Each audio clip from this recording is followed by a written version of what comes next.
لیکن میں کوشش کرتا ہوں ریکال کرنے کی وہ چیزیں، وہ جو سفر ہے، بیکاز اگر میں بہت پیچھے جاؤں پھر وہی بات ہے کہ یہ موسیقی یا اچھی آواز کا تعلق یہ انسان کے ساتھ تب سے ہوتا ہے جب بھی اس کو کوئی شعور بھی نہیں ہوتا.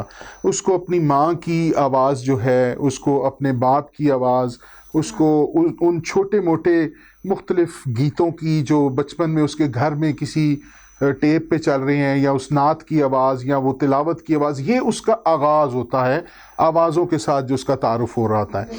تو اسی طرح میں اگر اپنے بچپن کی بات بتاؤں تو چونکہ میں تو اس میں کافی، آپ کو جانتے ہیں کہ میں نے اس کو اسٹڈی بھی کیا ہے، اس کے اندر میں کریٹیوٹی بھی کر رہا ہوں، کوشش کرتا ہوں اپنی باتوں کے دوران کچھ چیزیں آپ کو میں بتانے کی بھی.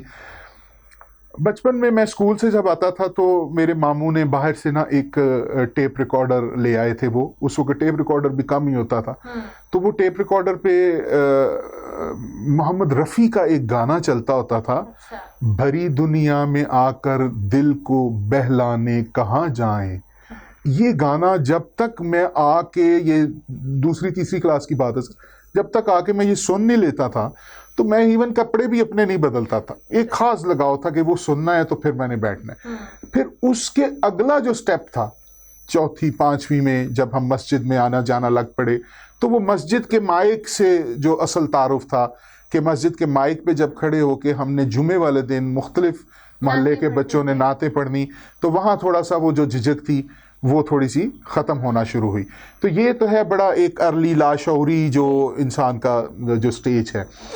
ہاں، لاہور میں جب میں پڑھ رہا تھا، اپنے آخری ایئرز میں تھا، تو اس وقت میری ملاقات ایک فقیر، ایک درویش، ایک دربار پہ ایک فقیر کا نکارہ بجانے والا، ڈھول کا ایک بہت بڑا نام پوری دنیا میں، جس نے پھر بعد میں پاکستان کا نام ایسا دنیا میں روشن کیا. میں آپ کو سچ بتاؤں سر، آج آپ کے پلیٹ فارم سے میں نے اس کے ساتھ انٹرنیشنلی بھی ٹریول کیا، باہر ملکوں میں جانے کا ملا، گوروں میں جا کے اپنا پرفارم کرنے کا موقع ملا. سر یقین جانیں، اگر نصرت فتح علی کے بعد باہر کی دنیا کسی پر حال مست اس کا ہوا ہے، وہ ورلنگ اس موڈ میں آئے ہیں، ٹرانس میں وہ گئے ہیں، وہ پپو سائیں تھے. پپو سائیں ایک بہت بڑا نام ہے، کہنے کو وہ ڈھول بجاتے ہیں. پاکستان کی حکومت نے تمغہ امتیاز سے نوازا تھا. یہ واحد ڈھول والا ہے جس کو اس سعادت سے نوازا گیا ہے. اور پھر پپو سائیں جی نے ڈھول والوں کا ڈھول ایک بڑا امپورٹنٹ اور بڑا حصہ رہا ہے پنجاب کی ثقافت کا. ڈھول کے ذریعے دنیا جہان کے جو سویلائزیشنز آئی ہیں، وہ ڈھول کے ذریعے اپنی مختلف طرح کی اناؤنسمنٹس اور مختلف طرح کے وہ جو پرچار تھے اور مختلف طرح کی وہ جو آفیشیل اناؤنسمنٹس بھی ہوتی تھیں، وہ ڈھول بجا کر کی جاتی تھی. جی ہاں، اور ڈھول کو مختلف موقعوں پر مختلف طرح سے بجایا جاتا تھا. مطلب خوشی کے موقع پہ ڈھول کس طرح بجنا ہے، غم کے موقع پہ بھی ڈھول بجتا تھا. جنگوں میں ہم جانتے ہیں کہ طبل جنگ جب بجتا تھا تو اس کا ایک اور انداز ہوتا ہے، کشتی جیت کے آنے والے کا ایک اور انداز ہوتا تھا ڈھول بجانے کا. سکھ ہمارے برادر ہیں، وہ اپنے مختلف دمالے ڈالتے ہیں، مختلف طرح سے وہ بھنگڑا ڈالتے ہیں، ان کا انداز کچھ اور ہے. تو یہ مختلف ردم مختلف موقعوں پر بجائے جاتے تھے. یہ ہماری ثقافت کا، کلچر کا حصہ رہا ہے. تو وہاں اس ڈھول والے کو جب میں نے اپنی زندگی میں دیکھا، یہ آج سے کوئی 20 سال پہلے کی بات ہے، 20-21 سال پہلے کی، تو وہاں میں ان کا گرویدہ ہوا، میں ان کے قریب ہوا، میں نے ان کی لائف دیکھی. میں ان کے گھر میں گیا، وہ کچا سا مکان اور اس طرح کوئی سہولت نہیں، کچھ اس طرح سے. تو مجھے آج بھی یاد ہے، یہ میرا فخر ہے کہ پپو سائیں کے گھر میں پہلی دفعہ میں نے جب گیا تو تاریں بکھری ہوئی اور بڑا خوف آتا تھا. تو یہ مجھے شرف ہے، میں نے ان کو بتائے بغیر ہی اگلے دن الیکٹریشین لیا، کافی سارا بجلی کا سامان لیا، اور ان کی وہ جو تاریں تھیں ان سب کو میں نے پائپنگ کروا کے، فکس کروا کے، کم از کم بٹن لگوا دیے. تو انہوں نے پھر پہلی دفعہ وہ بٹن کے ذریعے آن آف کرنا شروع کیا، ورنہ وہ تاروں کے ساتھ وہ بلب آن ہوتا تھا. تو یہ میرا اس کے ساتھ ایک پیار کا، محبت کا، عشق کا رشتہ تھا. میں ان کے پاس گیا، انہوں نے پھر مجھے ردم کے بارے میں کچھ بیسک چیزیں ایسی بتائیں، جیسے آپ فرما رہے تھے کہ ہر چیز کا ایک بچپن ہوتا ہے, موسیقی کا بھی ایک بچپن ہوتا ہے, ایک بگننگ ہوتی ہے ہر اور آپ ابھی تو ہے ٹائم نہیں اتنا, کبھی مجھے اس کے اوپر بات کرنے کو ملے تو پھر میں بچوں کو سمجھاؤں گا اپنے کہ کس طرح سے یہ ردھم جو ہے یہ میتھمیٹکس ہے, پیور میتھمیٹکس ہے. یہ 2+2 کی طرح نظر آتا ہے ہوتا ہوا اور بنتا ہوا, کریٹ ہوتا ہوا نظر آتا ہے. It is a form of mathematics, melodious form of mathematics. آپ اس کو اس طرح سے کہہ سکتے ہیں. تو مجھے وہ بیٹ کاؤنٹ کرنا میں نے سیکھا, اور میں پھر جب واپس آیا اپنا وہ MCS وغیرہ میں کر کے اپنا کمپیوٹر میں, تو میں جب یہاں آیا تو میں نے باقاعدہ پھر انسٹرومنٹ میں نے جو چوز کیا وہ طبلہ تھا, اور طبلے پر میں ہاتھ رکھنے سے پہلے میں طبلے کے بارے میں کافی جانتا تھا کہ اس کے بول کیسے بنتے ہیں, اس کے ردھم کیسے ہوتا ہے, تو اس لیے مجھے وہ سیکھنے میں بھی آسانی ہوئی. پھر میرے استاد میرے چچا تھے خواجہ ارم, ان سے میں نے باقاعدہ سب سے پہلے شاگرد ان کا بنا, ان سے تعلیم لی, اللہ ان کو غریق رحمت کرے, پچھلے دنوں وہ بھی ان کا بھی انتقال ہو گیا. تو اس طرح پھر میں ان سے کچھ 1 سال پہلے میں نے تعلیم لی. تو پھر ہمارے ایک بزرگ بتاتے تھے وہ تبھی مجھے کہ ہمارے بڑے ایک بابا جی ہیں جو بڑے استاد ہیں, جو وہ بہت علمدار ہیں. تو میری بڑی خواہش تھی, میرا شوق تھا کہ میں کب ان سے ملوں گا. تو پھر خدا کا کرنا ایسا ہوا, ایک دن میں اپنی اکیڈمی میں بیٹھا ایسے ریاض کر رہا تھا, تو ساتھ ہی دروازہ ہوتا تھا انٹرنس کا, تو میں نے ایسے اوپر دیکھا تو ایک بزرگ اندر داخل ہوئے ہیں, بڑا پر نور چہرہ, میرے سامنے بیٹھ گیا کہ حال احوال ہوا, اور پھر مجھے پتہ چل گیا کہ یہ وہی ہمارے مطلب دادا استاد جسے ہم کہتے ہیں وہ ہیں. تو بڑی ان سے نا بڑا محبت والا ان کا, اور پھر ان کے ساتھ میرا سفر جو یہ تعلیم ہے میوزک کا وہ شروع ہوا.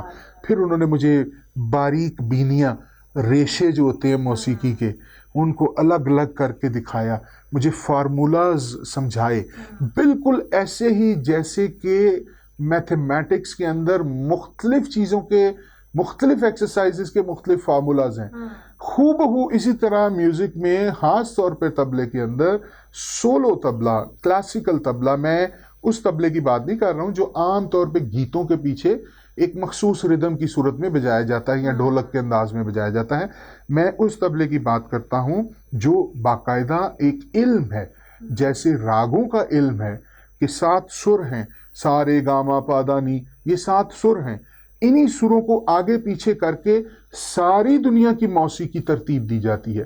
اسی کے مد مقابل ردھم کی ایک لینگویج ہے جس کو ہم تال کہتے ہیں. ایک لفظ راگ کا استعمال ہوتا ہے, ایک تال کا لفظ استعمال ہوتا ہے. تال کہتے ہیں نمبر آف بیٹس کو ملا کر ایک خاص قسم کا تال بنا دیا گیا. یہ 4 بیٹ کا تال ہے, یہ 8 بیٹ کا ہے, یہ 16 بیٹ کا ہے. تو اس تال کی اپنی ایک لینگویج ہے. جیسے ہم نے کہا سارے گاما پادا نیسا, اسی طرح مختلف طبلے کے بول ہیں جیسے دھا تیٹ, دھا نک تک دھن, دھا گن اگ دھن, تٹ کتا گدی گنا, دھا تٹ. یہ مختلف چھوٹے چھوٹے سلیبلز ہیں جو آپس میں مل کے پھر فریزز بنتے ہیں, سینٹینسز بنتے ہیں, پیراگرافز بنتے ہیں, اور پوری ایک سٹوری پھر وہ جو بجانے والا ہے وہ اپنی آڈینس کے سامنے اس کو پریزنٹ کرتا ہے. ماشاءاللہ آپ نے جیسے بیان کیا کہ یہ سارے کا سارا کلاسیکل میوزک ہے, ٹھیک ہے نا, اور یہ کلاسیکل میوزک جب استعمال کیا جاتا تھا تو اس میں جو الفاظ تھے یعنی جو بول ہوتے تھے وہ بھی ماشاءاللہ بڑے کلاسیکل ہوتے تھے, ٹھیک ہے نا, یعنی اس میں ایک پیغام ہوتا تھا. اگر آپ ایون پرانے زمانے کے گانے بھی سن لیں جو فلموں میں فلمائے گئے ہیں تو اس میں بھی ایک میسج ہوتا تھا, ٹھیک ہے نا. جیسے آپ نے وہ رفیع کا ذکر کیا کہ وہ آگے اتنی بڑی دنیا میں آ کر تو دل بہلاؤں جاؤں کہاں, ٹھیک ہے نا, تو یہ بہت بڑی حقیقت ہے, ٹھیک ہے نا. اور اسی طرح روتے روتے ہنسنا سیکھو, ہنستے ہنستے رونا, ٹھیک ہے نا. یہ ایک زندگی کی بہت بڑی حقیقت ہے کہ زندگی مختلف مراحل سے گزرے گی. کبھی آپ بڑی خوشحال زندگی گزار رہے ہوں گے لیکن ایک امتحان آ جائے گا, ٹھیک ہے نا, تو وہ ہنستے ہنستے رونا سیکھو اور روتے روتے ہنسنا, ٹھیک ہے نا. کہ اب جب بندہ خوشحال نہیں ہے, وہ پھٹے پرانے کپڑے ہیں, یعنی برا حال ہے, لیکن اللہ جب اسے خوشحال کرتا ہے نا تو وہ خوشحال ہو کے ہنسنے کا بھی ایک سٹائل ہے. اب دوسروں کے اوپر نہیں ہنسنا, ٹھیک ہے نا, بلکہ دوسروں کو ساتھ انسان ہے. تو یہ ایک میسج ہوتا تھا یہ جو. لیکن آج کل کا جو معاملہ ہے, کلاسیکل کا نام ہی کہیں پہ نظر نہیں آتا, لوگوں کو پتہ ہی نہیں ہے کیا ہے. اور آج کل کا جو میوزک چل رہا ہے اس کے خصوصاً جو بول ہیں وہ اتنے کوئی یعنی ولگر قسم کے ہیں, ٹھیک ہے نا. تو وہ مثلا یہ اتنی بڑی چینج جو ہے یہ کس طرح آئی, ہم کہاں سے کہاں چلے گئے. دیکھیں کلاسیکل میوزک تھا, اس میں جتنا بھی وہ کلام تھا وہ صوفیانہ کلام تھا, جس میں اللہ کی پہچان تھی, نبی کی تعریف تھی, ٹھیک ہے نا, اور زندگی کی حقیقتیں تھی جس کے جوہر کھلتے تھے اس کے سامنے, ٹھیک ہے نا. بڑے بڑے خوبصورت قسم کے کلام باہو دیکھ لیں آپ, ٹھیک ہے نا. تو زندگی کی جو حقیقتیں تھیں ان کو اشعار میں انہوں نے پرویا ہوتا تھا. تو اب وہ کیا ہوا, یہ کس طرح یہ تلپٹ ہوا نظام, کس طرح ہم اس طرف چلے گئے. بڑا اچھا اہم اور وقت کا اہم ترین جو کنسرن ہے جو آپ نے ابھی جس پہ بات کی ہے, سامنے رکھا ہے, میں اس کو اس نظر سے دیکھتا ہوں کہ انفارچونیٹلی چونکہ ہم میڈیا کے دور میں رہتے ہیں, انفارمیشن کی ایج میں رہتے ہیں, سویلائزیشنز کی وار جو ہے یہ صدیوں سے چلتی آ رہی ہے. ہمیشہ کوشش ہوتی ہے پیسے والے کی کہ جس کو میں نے اب پیسہ دے دیا ہے اس کو اب میں اپنی مرضی اور اپنے ٹرمز کے اوپر چلاؤں. تو انفارچونیٹلی یہ جو کیپٹلزم ہے اس نے تمام جو مالی طور پہ کمزور ملک تھے یا ریاستیں تھیں ان کے تشخص کو سرے سے ہی ختم کر دیا ہے یا کر رہے ہیں. پوری اپنی وہ کوشش میں ہے کہ اگر میکڈونلڈ آ گیا ہے تو پھر کلچر میکڈونلڈ کا چلے گا, کلچر وہ پٹھان کے ہوٹل کا نہیں چلے گا. اگر پیزا ہٹ آ گیا ہے تو وہاں پر وہی سٹینڈرڈ مینٹین کیا جائے گا جو باہر میں مینٹین کی, وہاں پر گفتگو بھی ویسے کی جائے گی, وہاں پر ویسا لباس پہننے والے ہی لوگ جائیں گے. تو یہ جو ڈیوائیڈ ہے سویلائزیشن کی, اس کا بہت عمل دخل ہے. ہم اپنے دیسی کھانے بھول گئے ہیں. ہم کو پتہ ہی نہیں ہے کہ ساگ کیا ہوتا ہے, کریلے کیا ہوتے ہیں, یا کوئی فلانی چیز کوئی ٹریڈیشنل ہے. ہمارے بچے نہیں کھاتے. آپ ان کو آج کچھ بھی کھلائیں گے وہ کہیں گے نہیں پاپا مجھے تو وہ چاہیے جس کی ایڈ آتی ہے اخبار اس میں ٹی وی پہ. تو یہ ایک پوری پلاننگ کے تحت سویلائزیشنز کو جو ہے وہ ٹیک اپ کیا جا رہا ہے اور ان کو بالکل آبسلیٹ کیا جا رہا ہے. اسی طرح اگر کھانا ہے تو کپڑا ہے, علاج معالجہ ہے, رہن سہن کا طریقہ کار ہے, اور اسی طرح آپ کی اپنا کلچر ہے. کلچر کے اندر سب سے اہم چیز ہوتی ہے وہاں کی موسیقی, وہاں کی شاعری, وہاں کے جو فن پارے ہیں وہ کس طرح سے, کیونکہ اصل میں کسی معاشرے کی پہچان جو ہے وہ اس کے ثقافتی اقدار کے مضبوط ہونے سے. ہمارے بغل میں ہمارا ہی مطلب مسلم ملک جو کہ ایک اپنی تاریخ رکھتا ہے, میں ایران کی بات کرنا چاہوں گا, وہاں پر اس طرح کی جو ہیں وہ انہوں نے ایکسیپٹ نہیں کی ہیں باہر سے آنے والی چیزوں کو یا اس طرح سے. وہ اپنی ٹریڈیشنز اور اپنے کلچر کو آج بھی اسی طرح آگے بڑھا رہے ہیں. آپ دیکھیں آج کل وہ ٹی وی پہ بڑے ڈرامے آپ کو پتہ ہی ہے چل رہے ہیں, وہ ترکی ڈرامے جو ہیں. اب دیکھیں بیک آف دا مائنڈ کچھ اور ہے. عام پبلک کو صرف ایک ڈرامہ دکھایا جا رہا ہے. بیک آف دا مائنڈ وہ کلچر ہے جو وہ یہاں پر لے کر آنا چاہ رہے ہیں کہ آج اگر انہوں نے تاریخی ڈرامہ دکھا دیا تو کل وہ آپ کو ماڈرن بھی اپنا ڈرامہ دکھائیں گے. انہوں نے یہ دیکھنا ہے کہ ویورشپ کس سے آ رہی ہے. تو مقصد یہ کہنے کا ہے کہ ہمارے اپنا جو کلچر ایک وقت میں پھر پیچھے جاؤں گا, آپ تو یقیناً اس چیز کی گواہی دیں گے, وارث جیسا ڈرامہ, تنہائیاں جیسا ڈرامہ, دھوپ کنارے جیسا ڈرامہ, اس طرح کے بے شمار نام ہیں, مجھے ابھی سارے یاد نہ بھی ہوں. دن ایک ڈرامہ ہمارے بچپن میں آتا تھا. یہ کہاں ڈرامے گئے؟ وہ چیز انفارچونیٹلی ہماری جو ہے وہ اغیار کے ہاتھوں یہ کھیلی جاتی ہے. اور یہ جو ماڈرن میوزک آیا ہے یہ بھی اسی چیز کا ہی خاصہ ہے کہ ہم نے اپنی روٹس جو ہیں جب تک ان کی حفاظت نہیں کریں گے, نہ ہم ادھر کے رہیں گے نہ ہم ادھر کے رہیں گے. جہاں آپ نے لینگویج کا ذکر کیا, انفارچونیٹلی کیا خوبصورت لکھنے والے لوگ تھے, قتیل شفائی جیسے, اور ہمارے ہاں حزین قادری جیسے, اور ایسے بڑے بڑے نام. ان لوگوں کو تو کوئی پوچھتا بھی نہیں, ان جیسا کوئی لکھنا بھی. اب تو اللہ معافی دے ایسے الفاظ استعمال ہوتے ہیں میوزک میں جو آپ اپنی فیملی میں بیٹھ کے وہ سن بھی نہیں سکتے ہیں. وہ اتنا ولگیرٹی اس چیز.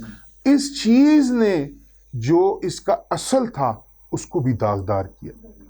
کیونکہ اب اصل کی طرف اگر آپ آتے ہیں تو مجھے صرف اگر آپ 2 منٹ دیں تو میں آپ کو اصل کی طرف اس طرف روشنی اجاگر کروں کہ اس کا اصل ہے ہمارا جو سلسلہ ہے وہ ہے لحن داؤدی سے.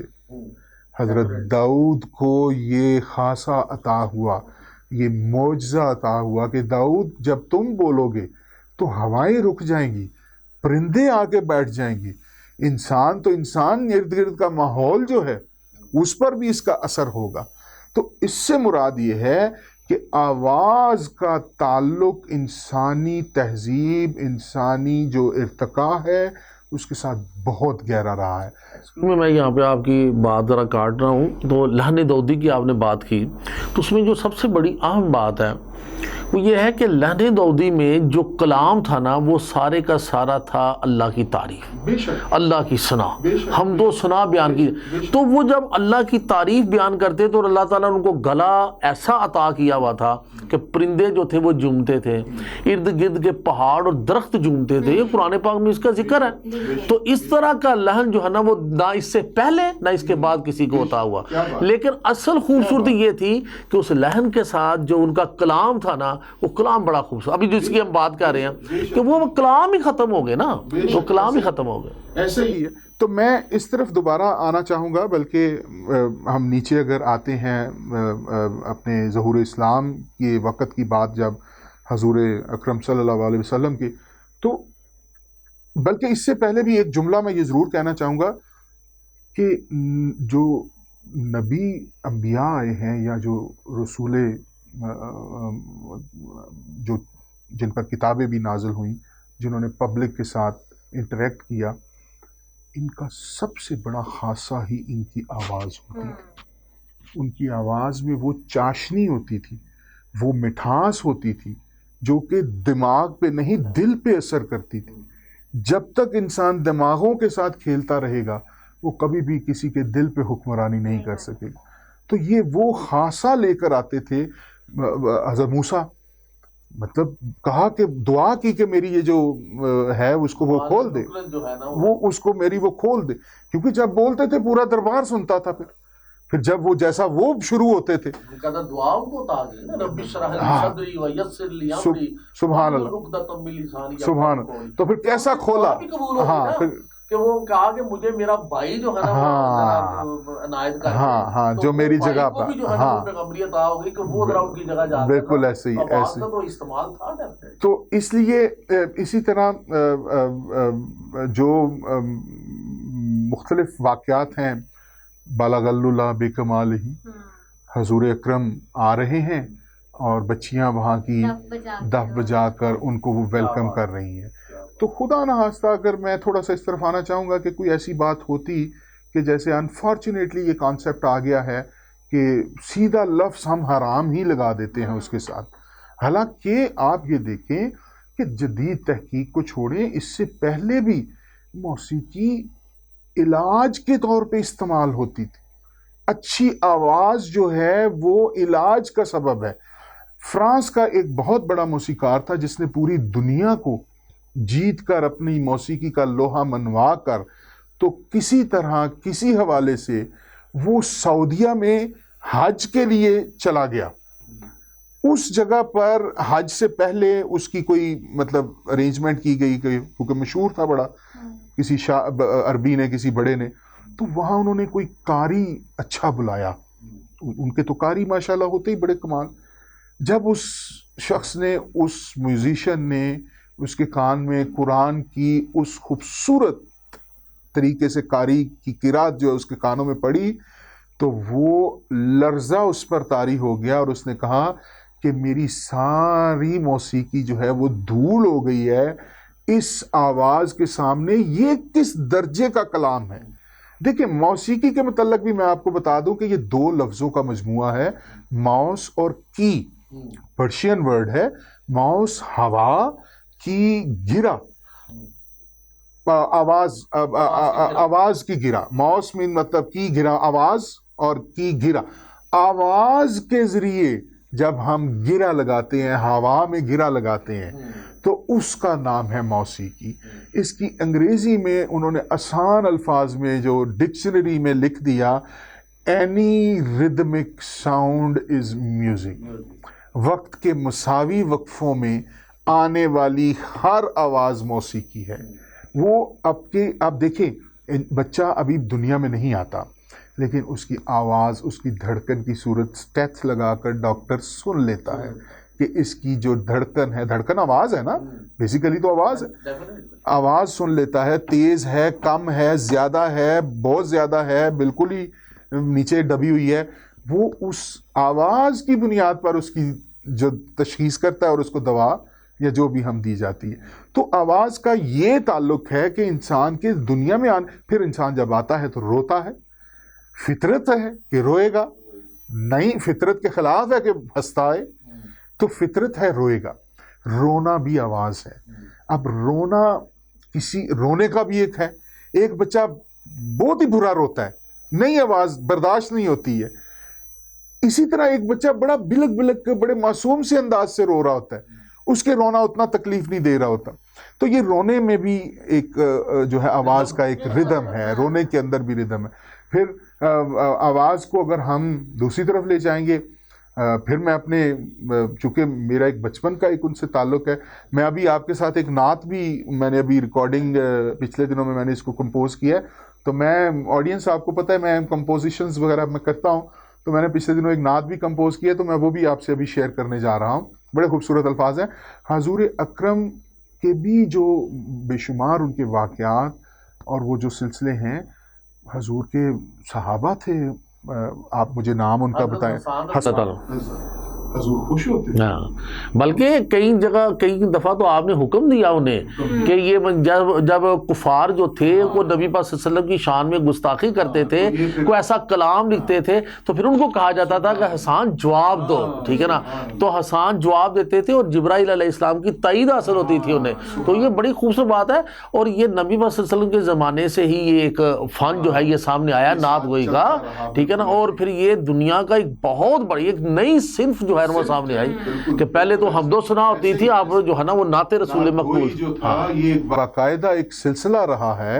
اور پھر خاص طور پہ جب یہ بزرگ آئے ہمارے انڈیا میں, جب ہجرت ہوئی وہاں سے, تو وہاں سے بڑے اچھے اچھے نعت گو یہاں پر آئے جنہوں نے یہاں تعلیم دی, پھر یہاں کے لوگوں نے اس کو اڈاپٹ کیا اور اس طرح سے وہ سلسلہ. تو آواز جو ہے اس کا پھر ایک بڑی خوبصورت بات ہے کہ کن آواز کا سلسلہ, کچھ تو آواز آئی ہوگی نا سر, کن فیکون. تو وہ جو اس کا مطلب ہے کہ اگر پھر ہم اس کو اس تناظر میں لے لیں تو اس کائنات کا آغاز ہی کسی آواز کے ساتھ ہوا ہے. آواز بذات خود بری نہیں ہو سکتی. آواز کا استعمال دیکھیں, ہمارے لیے ٹرین کا ہارن انتہائی تکلیف دے گا کہ اگر ہمارے قریب وہ کہیں بج جائے, وہ میلوں دور بجتا ہے. تو ہو سکتا ہے کسی ایسے جاندار یا ایسے سلسلوں میں ایسی آوازیں پرلطف بھی ہوں. مجھے اونچی آواز میں سننا پسند ہے, اس کو تھوڑی آواز میں سننا. تو یہ اپنا وہ ایک خدا کی طرف سے ہے. آواز کے بارے میں پھر واپس آؤں گا کہ میرا چونکہ نعت سے بہت گہرا تعلق ہے, تو میں نے پچھلے دنوں یہ ایک چند اشعار کمپوز کیے ہیں. اگر آپ کی اجازت ہوگی تو ہم تو آپ سے ریکویسٹ کرنا چاہتے ہیں کہ ایک تو ہمیں نعت سنائیں تاکہ یہ جو ماحول ہے یہ مزید جو ہے نا یہ مبارک ہو جائے, اور دوسرا اس نعت کو اگر ہم آپ کا جو فن ہے جو راگ والا اس کے ساتھ اگر ہمیں بتائیں کہ یہ والا راگ ہے جس کے تحت میں اس کو اٹھا. یہ میرے مرضی کی آپ نے بات کی ہے. دیکھیں سچی بات تو یہ ہے, مختلف راگ ہوتے ہیں, مختلف ان کے اندر کمپوزیشنز ہوتی ہیں. کچھ پیرنٹ راگ ہیں جیسے بھیروی ہے, بھیرو ہے, ٹوڑی ہے, کلیان ہے, مختلف طرح کے یہ پیرنٹ سکیل ہیں. 10 بنیادی ان کو ٹھاٹ کہتے ہیں. تو اسی میں سے جو قدیم ترین جو ایک شکل ہے وہ بھیروی کی ہے. بھیروی کے اندر سبجیکٹ تو یہ ایک ڈیفرنٹ ہے ذرا, لیکن میں اس کو نعت کے حوالے سے تھوڑا سا مختصر کروں گا. بھیروی کومل سروں کا راگ ہے,